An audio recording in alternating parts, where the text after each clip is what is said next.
Hello, my name's Dr. Matt Cap from Capitalise Education. Let's have a chat about repetitive behaviours in autism.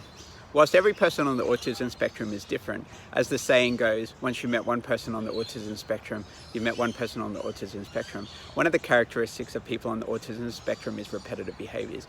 These repetitive behaviours differ so vastly. However, the purpose is often to maintain a sense of stability, certainty, and calm in an uncertain world. This is why changes and transitions can be difficult for people on the autism spectrum. In a classroom, repetitive behaviours can sometimes be a strength.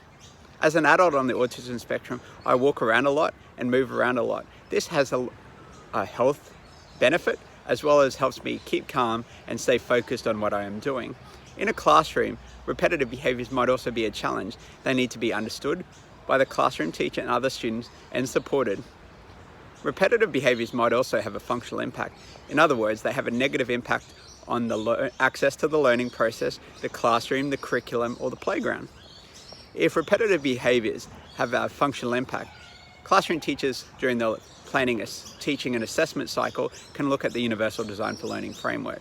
The three principles: Principle 1, engaging kids in the learning process in multiple ways; Principle 2, representing information to students in multiple ways; and Principle 3, allowing students to demonstrate what they know and understand in multiple ways, could be used to support a student with repetitive behaviours associated with their autism. In the Universal Design for Learning framework, the three principles are underpinned by 9 guidelines and 31 checkpoints. These guidelines and checkpoints are divided into 3 levels. The first level is access. These guidelines and checkpoints can be used to support a student on the autism spectrum with repetitive behaviours to access the learning process. The second layer of guidelines and checkpoints is called build. These are designed to build on the student's access to the learning process.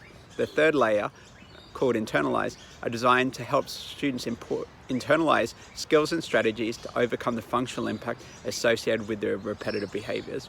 Whenever a teacher looks at the Universal Design for Learning framework during the planning, teaching and assessment cycle, it's really important to think about is what am I doing to support my student with repetitive behaviours, developing independence in my student.